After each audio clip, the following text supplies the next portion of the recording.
안녕하세요. 여성독립운동가 강의를 맡고 있는 한국여성독립운동연구소 소장 심옥주입니다. 오늘은 이제 9번째 강의로 여성독립운동가 인물 중에서요, 정정화 애국지사에 대해서 강의를 해보고자 합니다. 참 많은 여성독립운동가 분들이 있으셨습니다. 그런데 우리에게 3.1절이 되면 늘 조명되고 계시는 분들은 여전히 유관순 열사시죠. 그렇지만 이 유관순 열사 외에도 수많은 여성 인물들, 여성 독립운동가들이 활약했다 하는 부분 근래에 들어서 많은 관심을 받고 있는데요. 근데 이 수많은 여성 독립운동가들의 전반적인 흐름을 한번 살펴보면요. 주로 이제 신교육을 받은 여성들이 학교를 통해서 교육의 현장으로 뛰어간 경우도 있지만 집안에서 한 사람으로서 그 남편을 보좌하는 역할에서부터 독립운동을 시작하셨던 분들도 계십니다. 그 중에서 한 분, 이 정정화 애국지사, 지금 현재 대한민국 임시정부 기념사업회의 회장님이신 김자동 회장님의 어머니이십니다. 김자동 회장님은 많이 또 조명되어지고 있고요. 대한민국 임시정부도 많이 조명되어지고 있지만 그 속에 있었던 여성들은 어떤 일들을 하고 그리고 어떤 활동들을 하고 그리고 그 여성이 어떤 그 활동의 궤적을 쫓아서 광복이 있기까지 헌신하셨는지 하는 부분 한번 살펴보도록 하겠습니다. 정정화 애국지사가 이런 말을 했습니다. 나는 그렇게 임시정부와 함께 임시정부의 식구들과 함께 먹고 잠자고 같이 일했을 뿐이다. 그냥 단순한 말인 것 같습니다. 임시정부 내에 그냥 그들과 함께 먹고 자고 일했을 뿐이다 라고 했지만 왜 이분이 애국지사로 우리는 조명되어지고 또 이분의 역할이 클 수밖에 없는가 하는 부분에 대해서는 이분의 활동 궤적에 살펴보는 순간순간 깜짝 놀라는 그런 사연들이 숨어 있더군요. 정정화 애국지사는 현재 그 국립현충원에 묘에 안장되어 있습니다. 사실 국립현충원에 가시면은 굉장히 많은 애국지사분들 묘역이 있어요. 그 중에서 이 여성분들 묘역도 이래 군데군데 있습니다. 거기까지 다들 신경을 쓰시지는 않고 있는 것 같습니다만은 그 중에서 이 정정화 애국지사의 묘역이 하나 있다 하는 걸 소개를 시켜드리고 싶습니다. 자, 정정화 애국지사의 어떤 활동 궤적을 살펴보는 과정에서 여성들은 거의 다 여성 독립운동가들 같은 경우에는요, 자라나면서 친정의 영향을 받아서 어떤 생각이나 이런 부분에서 변화가 있거나 결혼 이후에 또 제2의 여성의 삶을 사는 경우들이 있습니다. 정정화 애국지사 같은 경우는 결혼 이후에 또 많은 삶의 궤적들이 변화가 있었고요. 그리고 자라나면서 이 친정의 가정 환경도 그에게 평생 영향을 주는 그런 배경이 되기도 합니다.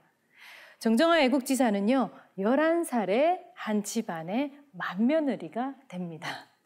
1900년도 8월 3일생인 정정화 애국지사는 수원 유수를 지낸 아버지 정주영 님과 그리고 어머니 이인화 사이에 2남 3녀 중에서 3녀 막내딸로 태어났습니다. 실제 이름은 정정화가 아닌 정묘희입니다. 그러면 정정화라고 하는 이름이 바뀌게 된 계기는 이후에 설명해 드리기로 하고요. 자, 11살이 되었을 때 집안의 맏며느리가 되었던 정정화 애국지사. 지금으로서는 좀 상상할 수 없는 분위기이기도 합니다. 11살의 집안에 맏며느리가 되었다. 남편도 동갑이었어요, 거기에다가. 그러면 남편하고 같이 소꿉장난하고 다녔던 그런 시기예요. 그러니까 이 꼬마 신랑과 꼬마 신부가 11살에 결혼을 했는데 남편은 집안의 장손이고요. 또 부인은 집안의 맏며느리입니다.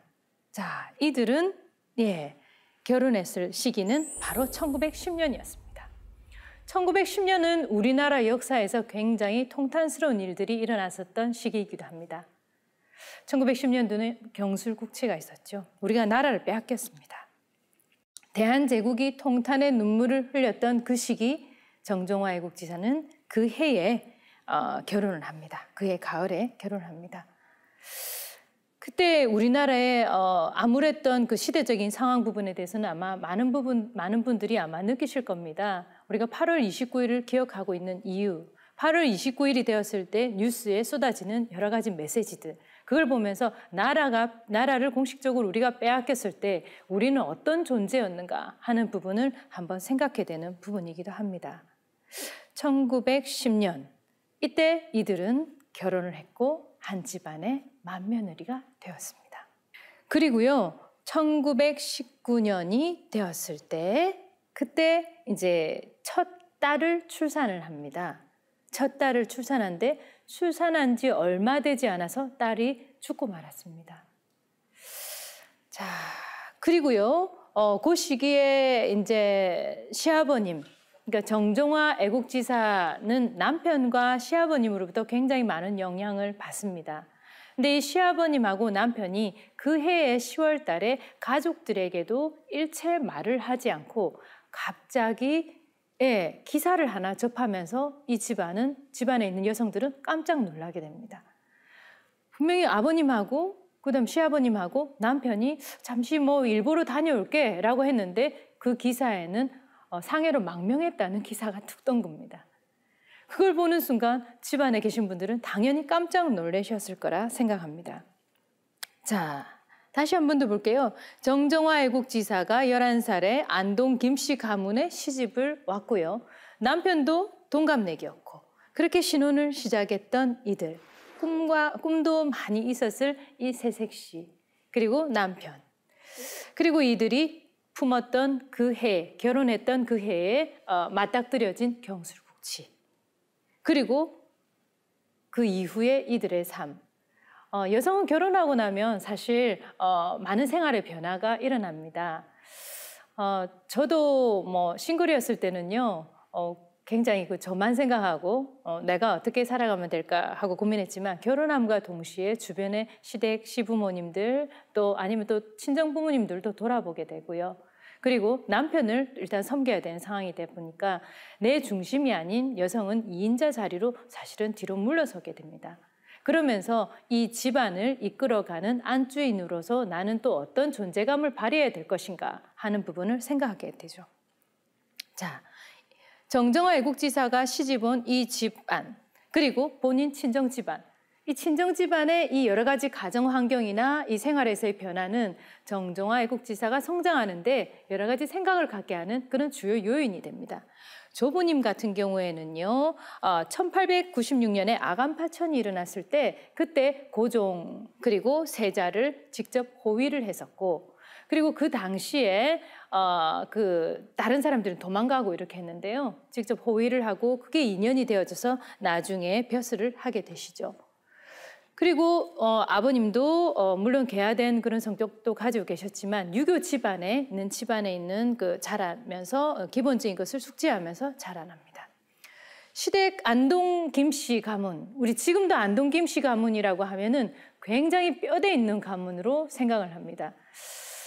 그런데 11살짜리 이제 시집을 왔으니까 시어머니로부터 질책도 당했을 것이고 11살 돼서 많이 뛰어노는 부분도 못했을 것이고, 그리고 또 많은 분들로부터 첫째 며느리다 보니까 관심도 많이 갖게 되었을 겁니다. 그때 정종화 애국지사의 눈에 들어왔던 큰 인물이 있었습니다. 바로 시아버지였습니다. 이 시아버님을 보면서 정종화 애국지사가 느낀 부분들은 굉장히 많았는데요. 왜냐하면 이 시아버지의 활동의 궤적들을 바로 옆에서 지켜보는 과정에서 저분은 어떤 생각으로 저렇게 다닐까?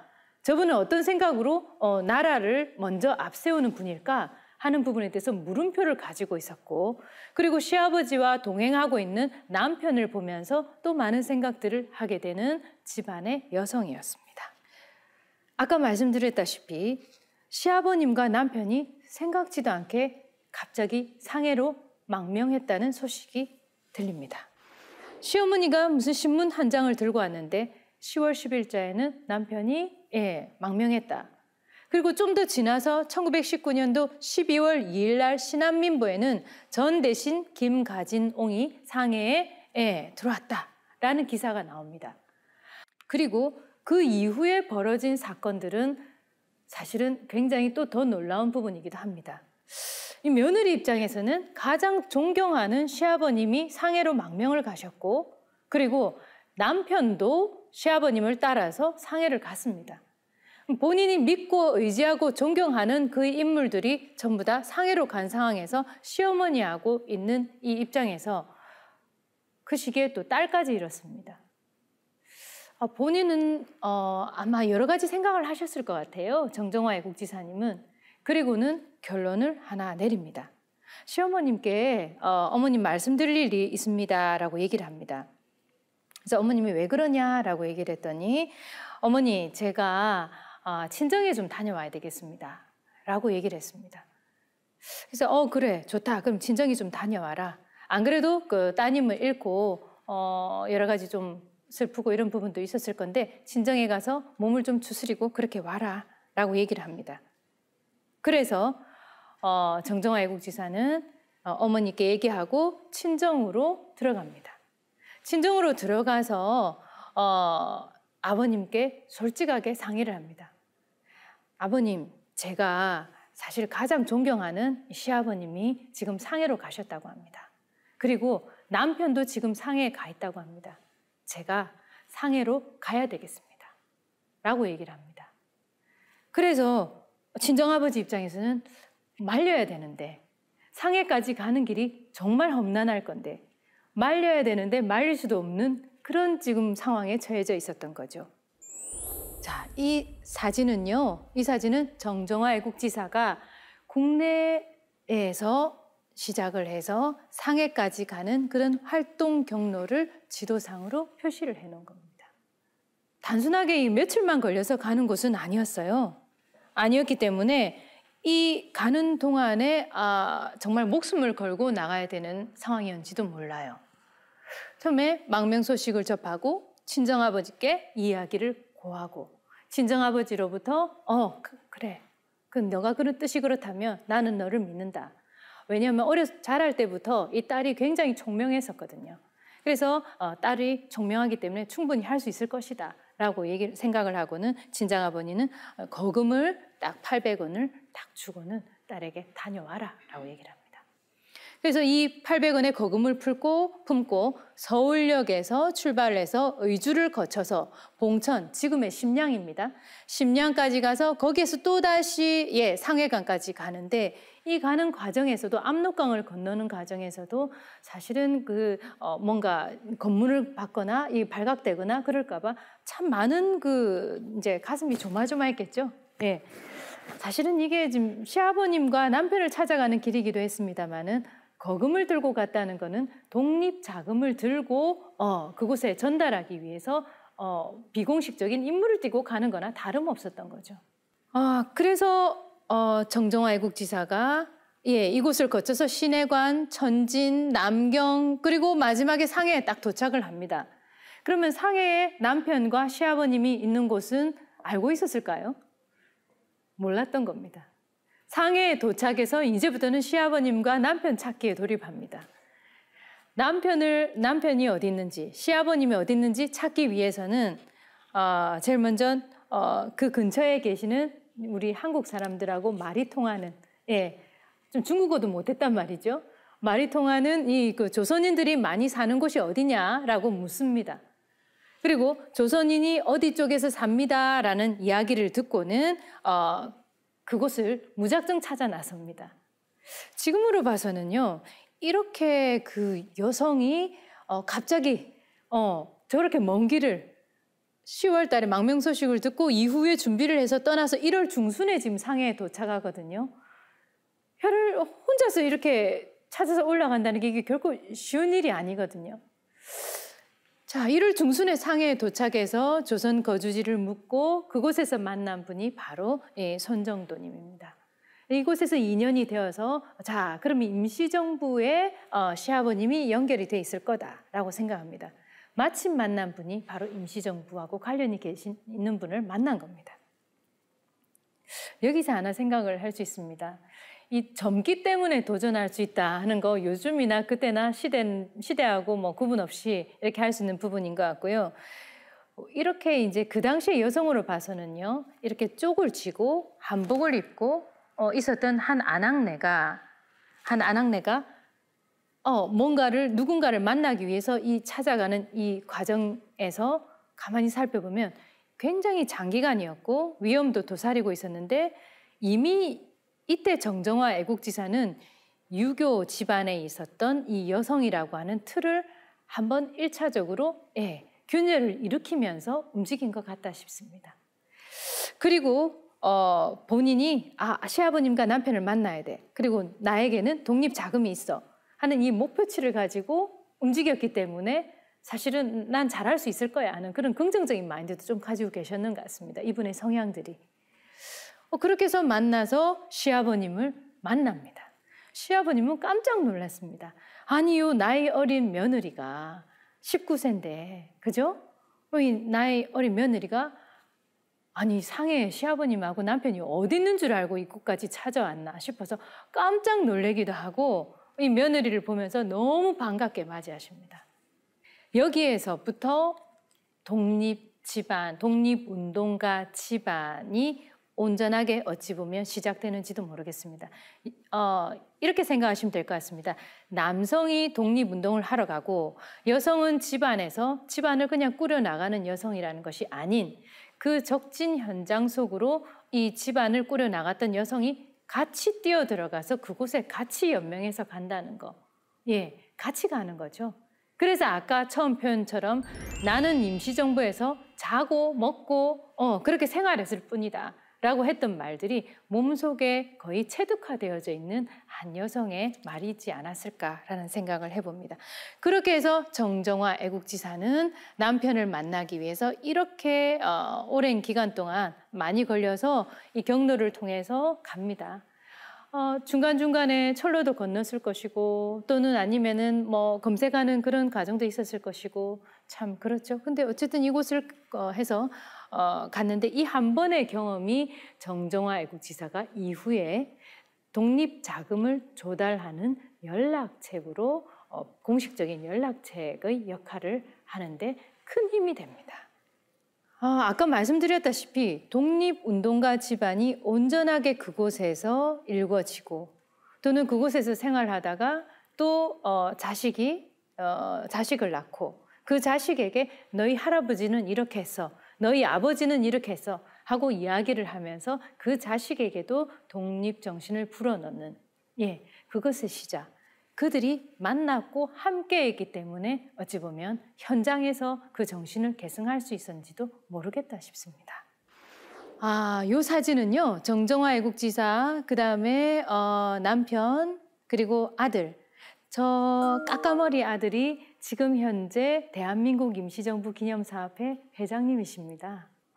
연세도 좀 있으시고 건강이 조금 안 좋으셔서 주위 분들이 지금 건강을 많이 신경을 쓰고 계신데요. 항상 김자동 회장님 너무 응원하고 있습니다.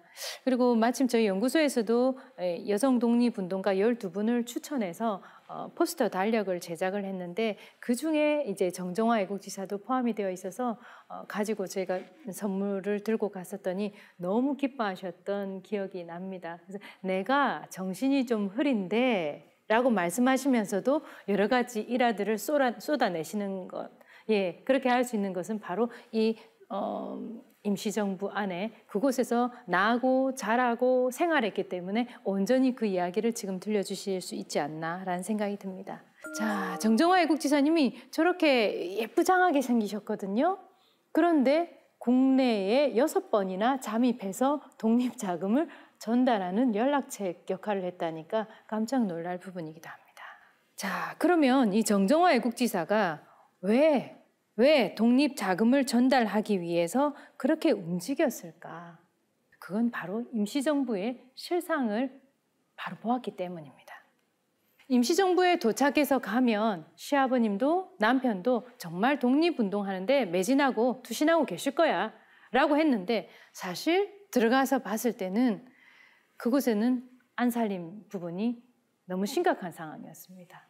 경제적으로 너무 궁핍했고 그리고 그곳에 갔을 때 많은 독립운동가들이 뭔가 준비를 하고 싸우고 움직이기 위해서 준비를 하고 있었지만 경제적으로 지원해주는 경제적인 조달 부분이 너무 미약했기 때문에 임시정부 초창기였습니다. 그렇기 때문에 내가 무엇을 할 수 있을 것인가에 대해서 정정화 애국지사는 고민을 하셨던 것 같습니다. 그리고 내가 이곳에서 나의 했던 여러 가지 경험치들을 가지고 이들을 도와줄 수 있다면 하고 생각을 하셨던 것 같습니다. 너무 경제적으로 어려우니까 시아버님께 얘기합니다. 아버님, 제가 친정에 좀 다녀와야 되겠습니다. 라고 얘기합니다. 아이고 며느리야, 아이고 얘야, 여기서 지금 거기까지 어느 정도 거리인데 그것을 또다시 이렇게 건너간다고 하느냐라고 시아버님은 만류를 합니다. 근데 며느리는 얘기를 합니다. 아버님, 제가 가서 친정의 어르신 또 시댁 어른 시어머님께도 제가 이런 상황으로 해서 왔었는데 가서 잘 계십니다 하고 안심을 시켜드리는 그 정보도 전달을 해야 될 것 같고요. 그리고 그분들의 여러 가지 상황도 국내 상황도 제가 들어서 오겠습니다. 그리고 지금 이 상황이 임시정부 상황이 별로 넉넉지 않기 때문에 제가 가서 도움이 될 수 있다면 한번 움직이겠습니다 라고 얘기를 합니다. 그리고는 정정화 애국지사는 움직이죠. 네. 그러면 그 당시에 임정에는 어떤 여성들이 어떤 활동을 하고 있었을까 보면 초창기에는 여성들의 활동이 별로 그렇게 두드러지지 않습니다. 그렇지만 임시정부가 나중에 어느 정도 궤도에 오르고 확실하게 이 그 조직적인 망이 제대로 구축되어졌을 때는 여성들의 활동이 이제 본격화되어져서 나오면서 30년대 이후 들어서는 여성 단체 활동도 있고 여성 광복군 이런 부분들이 이제 본격화되어지기 시작합니다. 그 이전까지는 안살림을 하거나 남편을 뒷바라지하는 그런 역할을 하게 되죠. 자, 그중에서 정정화 애국지사는 초반에는 국내 잠입해서 독립자금을 전달하는 역할을 했고요. 후반으로 가서는 중경 임정에서의 어떤 안살림을 전체적으로 총책 맡아서 하는 그런 책임자의 역할을 하게 됩니다. 자, 정정화 애국지사 한번 모습 볼까요? 한 20살 간 넘었을 때의 모습인 것 같습니다. 1920년대 정정화 20살 간 넘었을 때의 모습, 그다음 20대 초반의 모습입니다.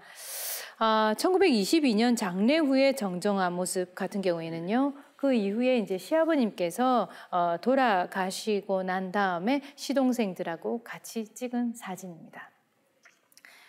정정화 애국지사는요. 독립자금 조달하기 위해서 일회만 움직였던 것은 아닙니다. 국내에 들어와서 독립자금을 조달을 받아서 임정으로 전달하고 이렇게 하는 과정을 6회에 걸쳐서 하게 됩니다. 제일 첫 번째 같은 경우에는 단순하게 이 독립자금을 내가 조달해야 되겠다 하는 것이 아닌 아까 시아버님께 아버님 이랬는데요. 제가 이렇게 했으면 좋겠습니다 하고 건의를 드리고 가려고 했더니 임정에서 이렇게 얘기를 합니다. 그 부분은 그러면 독립자금을 조달하기 위해서 가는 거니까 공식적인 업무를 띠고 한번 가는 것은 어떻겠니? 그렇게 해야지 며느리 신변이 어느 정도 주변에서 챙겨줄 수 있는 부분이라고 생각했기 때문입니다. 그래서 임정의 공적인 임무를 띠면서 독립자금 조달하기 위해서 움직이고요. 그래서 이제 처음에 들어와 가지고는 임정이 이제 독립자금 밀명을 받고 들어와서 1차에 잠입했을 때는 세브란스 병원이 있는데 거기에서 거점을 마련하고 거기에서 모금을 합니다. 제가 지금 임정에서 독립자금 조달하기 위해서 왔거든요. 그러니까 요런 분들 의사가 있으신 분들은 세브란스 병원에 저희가 거점을 하고 있으니까 좀 주십시오. 라고 얘기를 해서 그곳에서 이제 자금을 모금을 하고 이제 그걸 가지고 4월 달에 다시 상해로 들어오게 됩니다. 그 당시 나이가 20살이었습니다. 네. 그리고 두 번째는요, 바로 그 다음 해로 넘어갑니다. 그 다음 해에 봄이 되었을 때 주로 이제 움직였던 그 시점들이 봄입니다. 봄이면은 옛날부터 어떤 시기가 있죠? 예. 쌀이 막 떨어질 시기쯤이죠. 항상 뭐 보릿고개 이렇게 하듯이. 봄쯤 되었을 때 이 봄에 국내에 많이 들어가셨던 것 같습니다.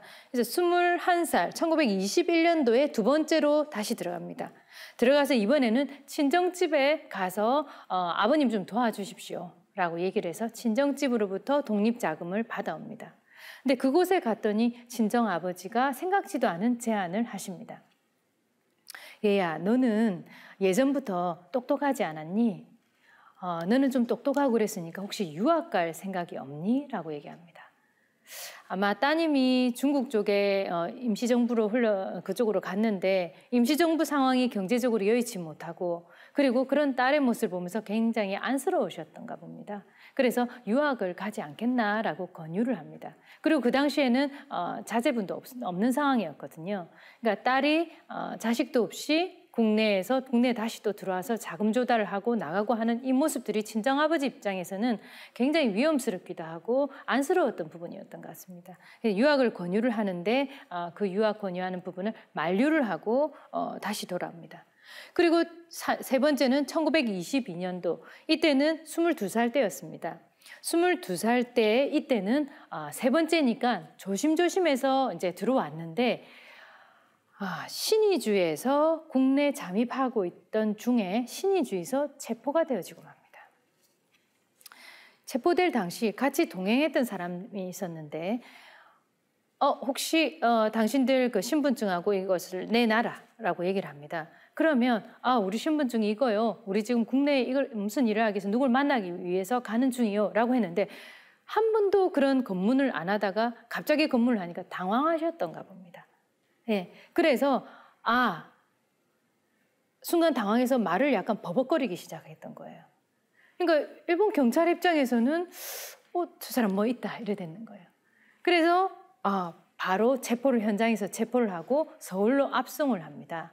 서울로 압송하고 종로 경찰서에 가서 취조를 받게 되는데 특별한 그게 없으니까 일단은 석방이 됩니다. 그래서 종로 경찰서에서 석방이 되어집니다. 자, 그러는 과정에서 친정에 막 도착을 하니까 전보가 와 있습니다. 시아버님이 노환으로 지금 위급한 상황이다라고 전보가 와 있고요.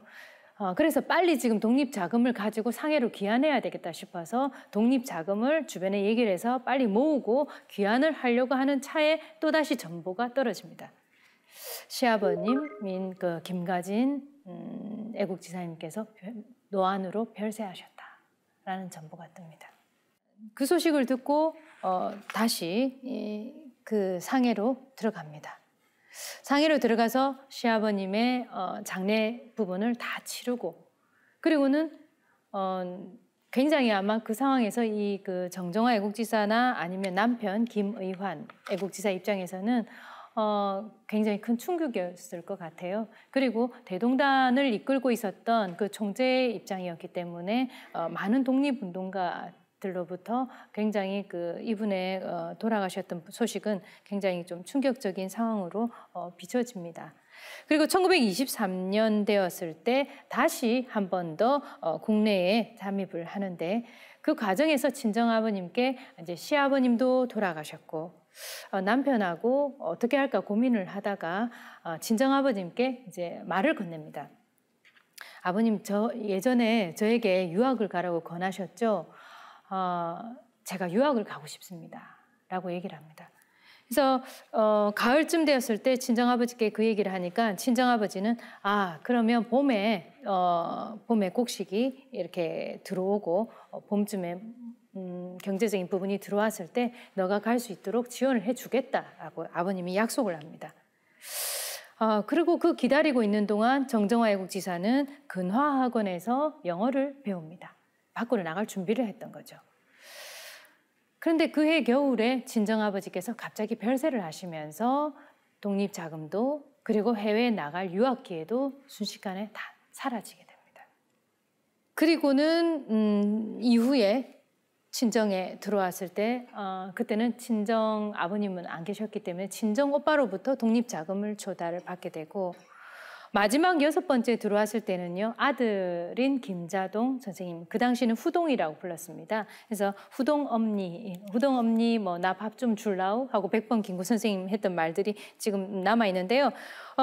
그때 이제 김자동 선생님 안고 아이를 안고 친정에도 보여주고 시댁에도 보여주려고 데리고 들어옵니다. 그때가 마지막 입국이었습니다. 그런데 이때 입국했을 당시는 1928년도, 1930년이 되기 바로 직전에 그런 상황이었습니다. 일제 강점이나 이런 부분들이 여러 가지 침탈 부분이 굉장히 이제 심각한 상황에 처해 있고, 그 다음에 변절자들도 조금씩 이제 서서히 모습을 드러내기 시작하는 시점이었습니다. 근데 6번째 국내에 들어왔을 때 그때는 상황이 영 다르구나라는 것을 느끼게 됩니다. 왜? 그 당시에 이제 제가 이제 왔습니다 하고 주변에 인사를 하니까 당신 누구냐고 이렇게 모른 척을 하고 왔습니까? 라고 얘기하고는 빨리 전부 다 사라진다든지 이렇게 하면서 왜 독립자금이나 이런 걸 좀 달라고 하실까 봐 그랬던 것 같기도 하고요. 그러면서 요 당시에 있는 동안 많은 분들이 되도록이면 거리를 두려고 하고 그런 상황들이 계속되어지니까 이 시기를 마지막으로 국내에 잠입하는 부분은 없었던 것으로 확인됩니다. 자, 6번의 독립자금 조달을 하기 위해서 그 먼 길을 마다하지 않고 국내와 상해를 왔다 갔다 했던 정정화 애국지사. 여기에 계시는 이 사진에 계신 분들은 상해 임정에 있었던 수많은 여성들이었습니다. 그리고 상해 임정에 있으면서 앞에 있는 저 아이들 있지 않습니까? 그 아이들은 상해 임정에서 나고 자라고 그리고 지금 현재의 대한민국을 이끌고 있는 사람으로 좀 다들 성장해가지고 또 노인이 되어 계시는지도 모르겠습니다. 자, 바로 이 많은 사람들, 이 모습들, 그러면 상해 임정에는요, 이 여성들이 그러면 이분들만 있었을까? 두 부류로 나눠집니다. 신교육을 받았던 여성들 같은 경우에는요, 자신의 목소리를 내는 입장으로 들어섰던 반면 유교 집안에 있었던 여성들, 그 여성들 같은 경우는 남편하고 시아버님하고 뒷바라지하는 쪽으로 대충 있었던 것 같습니다. 그러다가 1930년 이후부터 이들도 목소리를 내기 시작하면서 여성단체가 꾸려지기도 합니다. 이번에는 이제 임시정부의 안주인 정정화 부분을 한번 들어가 보도록 하겠습니다. 정정화 애국지사는 이후에 친정아버지, 시아버지가 돌아가시고 난 이후에 자기 자신에 대해서 좀 더 돌아보는 시기가 됐던 것 같습니다. 우리가 보통 그렇습니다. 내가 이렇게 하는 일이 과연 어떤 영향을 줄 수 있을까? 또는 내가 이렇게 하는 선택이 어떤 영향을 줄 수 있을까? 에이, 여자가 어떻게 해? 내가 한마디 하는 이 말이 과연 영향을 줄 수 있을까? 내가 하는 이 일이 과연 영향을 줄 수 있을까? 많은 사람들이 그렇게 얘기합니다. 또는 내가 그 정도의 능력을 가지고 있나? 라고 자기 자신에게 반문을 하기도 하죠. 그런 반문을 뛰어넘어서 이제 자기 자신의 모습을 되찾기 위해서 많이 움직였던 분이 바로 정정화 애국지사인 것 같습니다.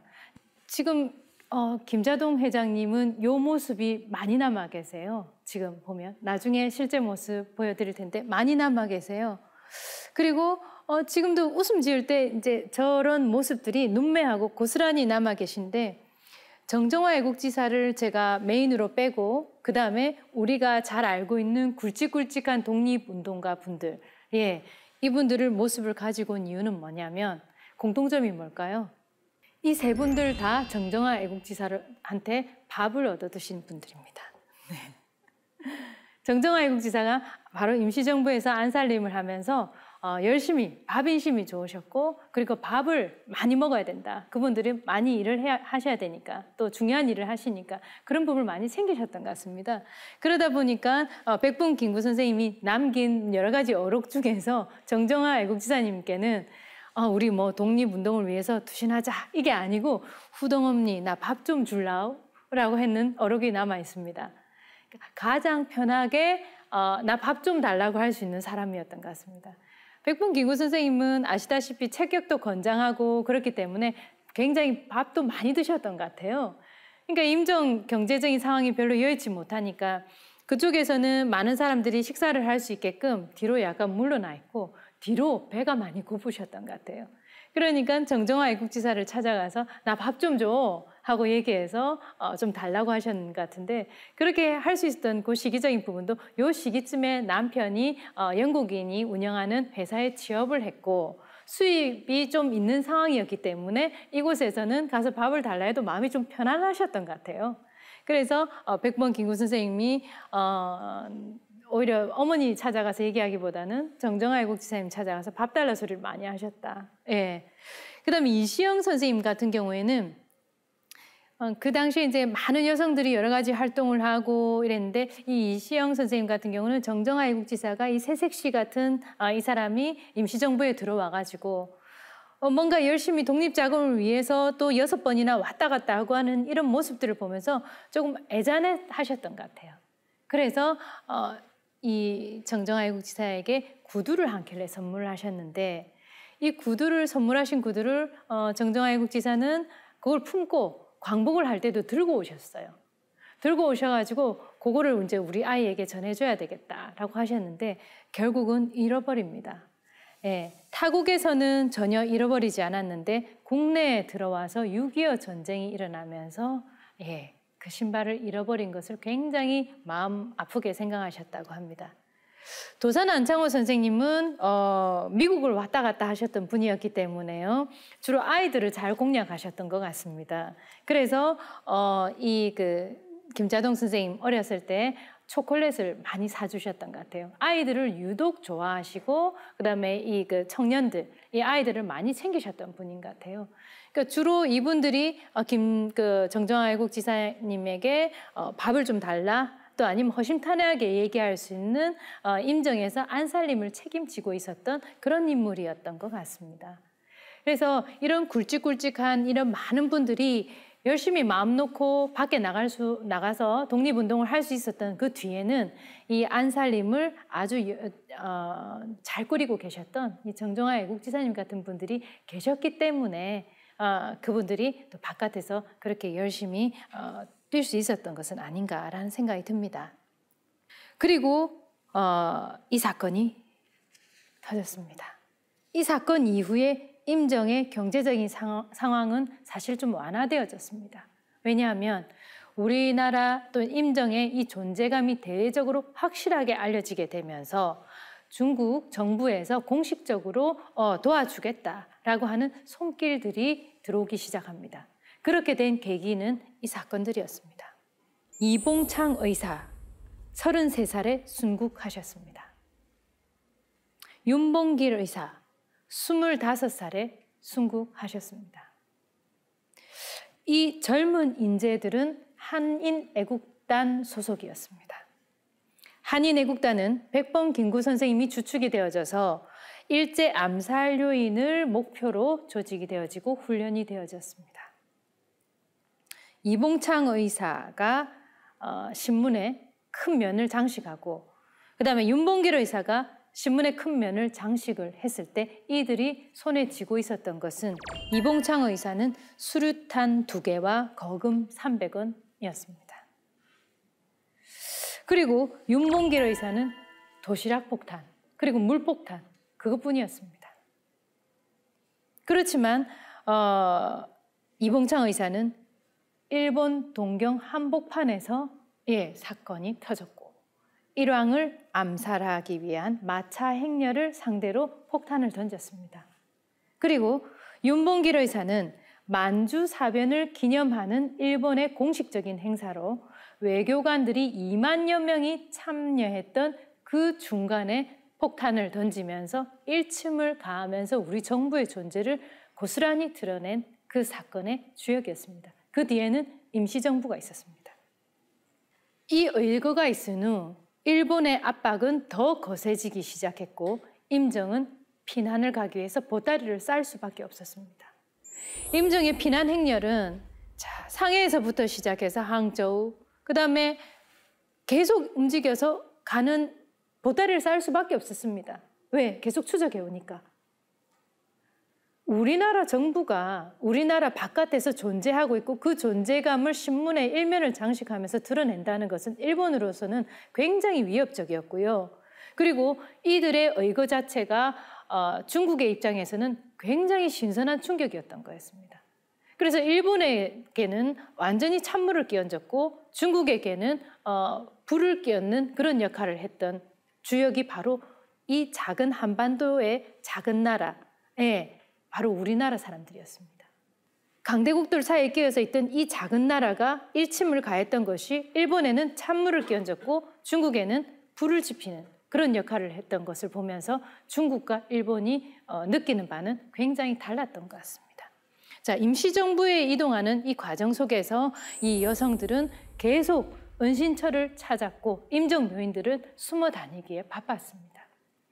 그리고 이들을 향해서 꾸려지는 현상금과 이들을 추적해서 추적하는 그 많은 일본 경찰들을 이제 따돌리면서 계속 이 임정의 존재를 또는 우리나라 이 임시정부의 존재를 계속 꾸려 나가기 위해서 숙고하면서 다들 움직일 수밖에 없는 상황이었던 것 같습니다.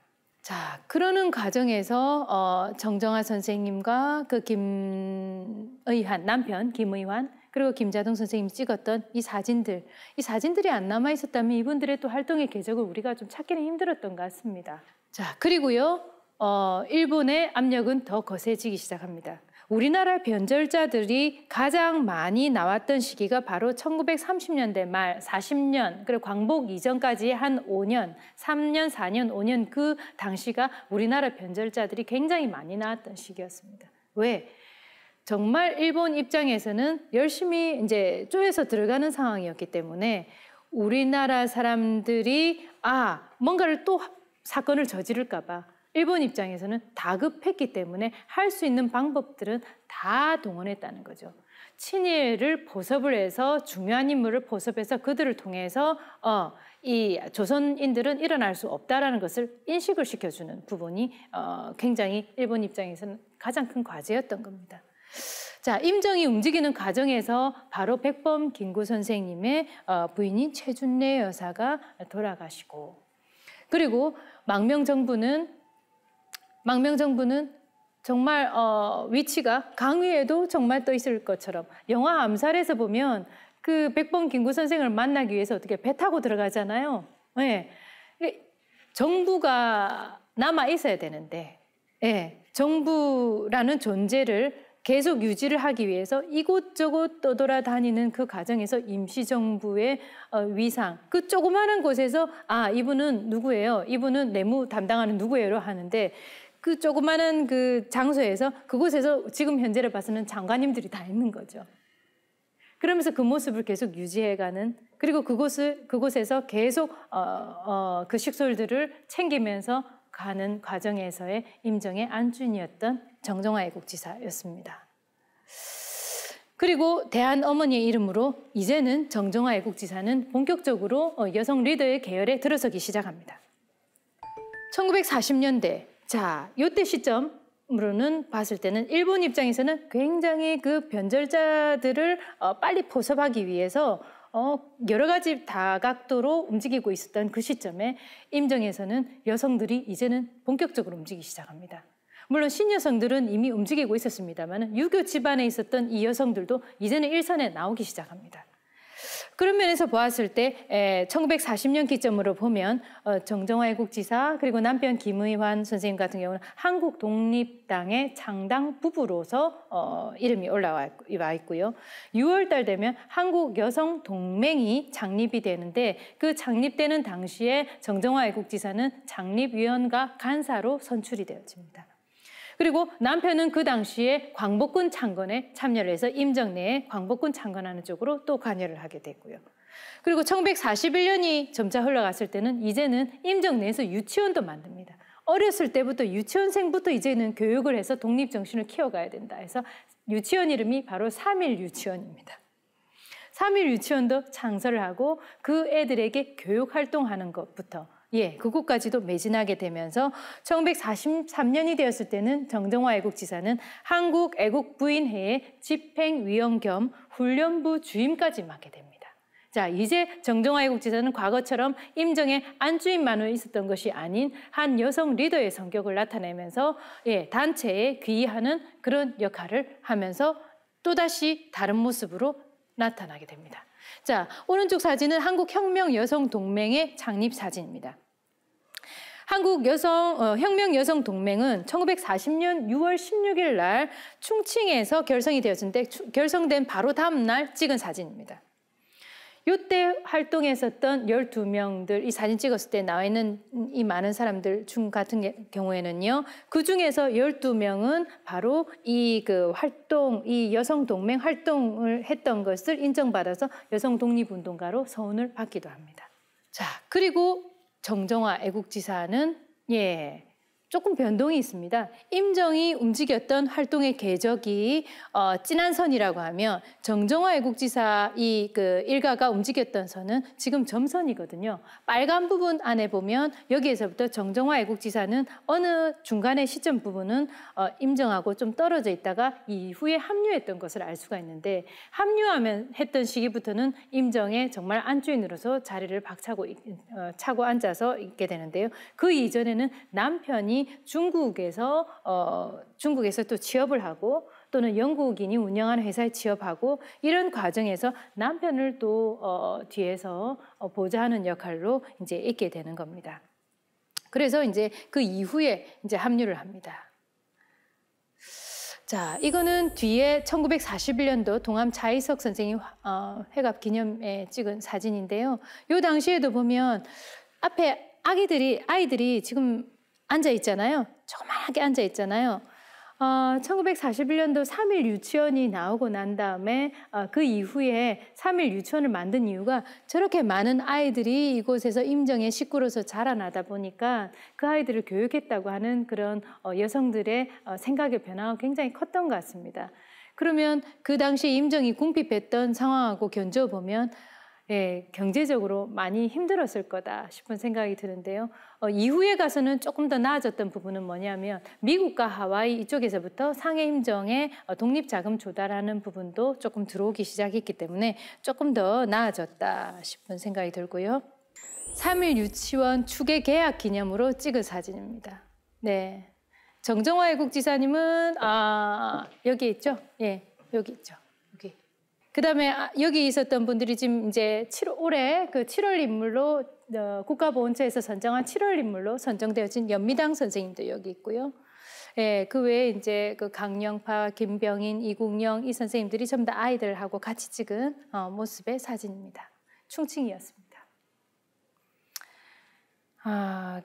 그리고 이제 이분들이 계속 지속적으로 이제 움직였던 부분들은 임정 내에서 움직였던 부분들은 보면은 광복군, 학도병, 의용대, 임정요인 이렇게 다각도로 움직여지고 그 속에서 이제 그 뒤에서 여성들이 많이 포진해가 있었는데 이들이 지향했던 부분들은 조국 광복이었다 하는 부분들을 한 번 더 말씀드리고 싶어서 이 표를 말씀을 드리고요. 임정에서 많은 사람들이 버텨서 조국 광복을 위해서 많은 사람들이 움직였습니다. 그런데 1945년도 임정에서는요 OSS 작전을 준비를 하고 그리고 일본 본토에 가서 우리가 제대로 한번 터뜨려 봐야 되겠다. 권기옥 애국지사님, 여성 독립운동가 권기옥 애국지사님 같은 경우는 내 비행기에다가 폭탄을 싣고 가서 일본 항공에 가서 폭파하리라 라고 말씀을 하셨죠.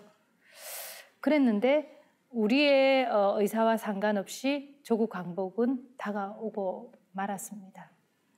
히로시마하고 나가사키에 떨어뜨린 그 원자폭탄으로 인해서 일본은 손을 들고 말았죠. 생각지도 않았던 광복이었기 때문에 너무 기쁜 부분도 있었지만 우리의 노력으로 이루어진 광복이 아니었기 때문에 우리 입장에서는 굉장히 많은 부담을 안게 되는 그런 광복이었습니다. 광복 이후에 그럼 어떻게 되었을까요? 국내에서는 광복 이후에 많은 분들이 만세를 부르면서 뛰쳐나왔던 모습들이 사진이 많이 포착이 되어집니다. 그러면 해외에 있었던 분들, 자, 중경에서부터 점차 호남성을 거쳐가지고 남경을 거쳐서 상해를 거쳐서 또는 북한을 거쳐서 국내로 들어오는 이 과정이 바로 어찌 보면은 많은 이들에게는 굉장히 마음이 무거웠던 과정이었는지도 모르겠습니다. 조국 광복은 했지만 많은 동지들의 죽음을 같이 마주하고 그들의 죽음을 그곳에 놔두고 조국으로 복귀해야 된다는 그런 마음, 그 마음을 안고 이들은 조국 광복을 맞이하면서 우리나라로 들어왔습니다. 그리고 우리나라가 광복이 되고 난 이후에는 광복이 되면 모든 것이 다 끝날 줄 알았지만 생각지도 않은 여러 가지 변수들이 기다리고 있었습니다. 남과 북이 미국과 그다음에 러시아, 소련에 의해서 이게 러시아 또 중국 사회주의와 자유민주주의로 이렇게 나누어지고 그런 전반적인 아주 생각지도 않은 여러 가지 혼돈의 시기를 우리는 맞이하게 되죠. 1947년도에 정정화 애국지사와 김의환, 김자동 아들과 함께 찍은 사진이 나옵니다. 이 당시에 이제 아들은 보성중학교에 재직하고 있었던 사진이고요. 그리고 1949년도에 7월 달에 백범 김구 선생님의 장례식에 참여했던 사진이 나옵니다. 광복이 되고 나면 모든 것이 다 끝날 줄 알았는데 생각지도 않게 또다시 부딪히게 되는 여러 가지 이념적인 논리들. 남편은 1947년도에 국내 복귀하고 난 다음에 독립운동사 사료수집위원회의 대표로 취임을 합니다. 그리고 1948년도에 백범 김구 선생님과 평양에 방문을 합니다. 그리고 협상 테이블에 같이 앉습니다. 그리고 다시 돌아와서 남과 북의 여러 가지 부분이 제대로 되지 않은 불협화음 속에서 남한 내에서는 단독 정부가 수립되어지고 또는 그리고 얼마 되지 않아서 우리가 겪게 되는 것은 6.25였습니다. 6.25 전쟁 이후에 정정화 애국지사의 노년의 인생은 말 그대로 굉장히 암울했던 것 같습니다. 6.25 동란 중에 남편은 납북이 됩니다. 남편이 납북되게 되면서 이 집안은 말 그대로 비상 상황이 된 겁니다. 정정화 애국지사는 이 상황 속에서 특별조치령 위반이다 해서 투옥이 되어지고 또다시 집행유예로 추록이 되어졌다가 그리고 또 미국 대통령이 한번 움직인다면 또다시 검속 대상이 되어져서 또다시 잡혀 들어가고 그렇게 하기를 계속 반복하게 되고 아들 입장에서는 아버지가 납북이 되어졌기 때문에 견뎌내야 했던 여러 가지 사회적 무게감 그것들을 아들은 남은 상태에서 고스란히 견뎌내고 있었던 겁니다. 이런 전반적인 과정을 통해서 평생을 노년을 결국 편치 않게 그리고 남편과 시아버지와 자식을 뒷바라지하는 그런 여생을 보내왔던 정정화 애국지사의 입장에서는 조국 독립을 위해서 일생을 독립운동에 매진했음에도 불구하고 조국 광복 이후에는 다시 남편이 납북이 되어지고 남북은 분단이 되어지면서 그 여파를 고스란히 아들과 함께 견뎌내면서 또다시 제2의 독립을 꿈꿔야 되는 그들의 입장에서의 무게감은 엄청났을 거라고 합니다. 지금도 현재 많은 이산가족들이 있습니다. 많은 이산가족들이 있고 그들은 그 가족들의 소식과 그것을 확인하기 위해서 많이 움직였을 겁니다. 근데 지금 자유민주주의 국가에 있는 우리 민주주의 체제 하에 있는 우리나라 입장에서 납북되어진 이들에게 우리는 보는 시각은 별로 유쾌하지는 않았던 것 같습니다. 투옥과 감시와 견제와 그런 대상 속에 노년을 보냈던 정정화 애국지사는 86세에 백내장 수술을 이제 합니다. 노환이 되셔가지고 백내장 수술을 했는데 그 수술이 잘못되셔가지고 한쪽 눈을 실명을 하고 맙니다. 1980년대 후반의 정정화 애국지사의 모습입니다. 20대 초반에 또는 40대에 굉장히 꽃다웠던 모습과 달리 이분의 80년대 후반 모습은 굉장히 이분에게 어찌 보면 우리나라는 마음의 짐을 쥐어드린 건 아닌가 싶은 생각이 듭니다.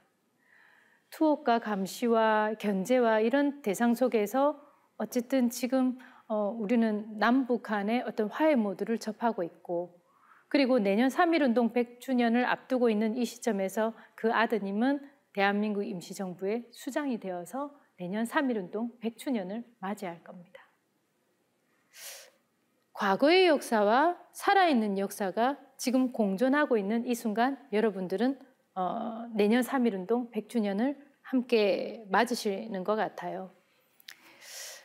3.1운동 100주년을 준비하면서 저도 굉장히 많은 일들을 하고 있고 지금 여성 독립운동가에 대한 과분한 관심을 안고 그리고 많은 노력들을 하고 있습니다. 3.1운동 100주년, 100이라는 숫자는 한 세대가 넘어가는, 한 세기가 넘어가는 숫자입니다. 이 3.1운동 100주년 우리는 뭘 기억하고 우리가 무엇을 해야 될 것인가? 하는 부분에 대해서 요즘 참 많은 고민이 되고 있습니다. 지난 광복 50주년에는 정정화 애국지사를 기리는 연극이 나왔었고요. 광복 60주년이 되었을 때는 또 이분을 또 기리는 기념 공연들이 나왔습니다. 그리고 근래에는 또 오페라도 나왔더라고요. 그렇지만 우리의 내리 속에 정정화 애국지사는 별로 남아있는 것 같지 않습니다. 왜? 우리 스스로가 한국 어머니의 역사에 대해서 관심을 두지 않아서이진 않을까 하고 한 번은 자책을 해보기도 합니다.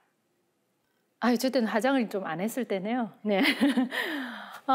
대한민국 임시정부 기념사업회 김자동 회장입니다. 그때 그 아기, 이렇게 있던 그 아기가 지금 대한민국 임시정부 기념사업회를 이끄는 수장이 되셔가지고 저렇게 노년을 맞이하고 계십니다. 흐뭇해하셨고 또 만나는 내도록 아주 즐겁게 호탕하게 웃으셨던 김자동 회장님이 3.1운동 100주년까지 건강하시기를 참 기원을 해봅니다. 그리고 이 정정화 애국지사를 기억하는 수많은 청소년들이 있었으면 좋겠다 싶습니다. 또는 청년들이 있었으면 좋겠다 싶습니다. 이 그림은 왼쪽의 그림은 정정화 애국지사를 그렸던 고등학교 2학년생의 그림입니다. 우리는 이 정정화 애국지사의 이 가슴에 손을 얹고 있는 모습처럼 정말 우리 가슴 속에는 우리나라 또는 태극, 또 우리나라의 온전한 미래를 우리는 걱정하면서 가슴에 담고 있는지 한번 생각해 봐야 할 부분인 것 같습니다. 그분들이 했던 많은 어록들을 저희는 기억하기 위해서 많은 여러 가지 이벤트성 행사를 하고 있습니다. 그중에서 정정화 애국지사님이 하셨던 말은 내가 맡은 일을 했을 뿐이다.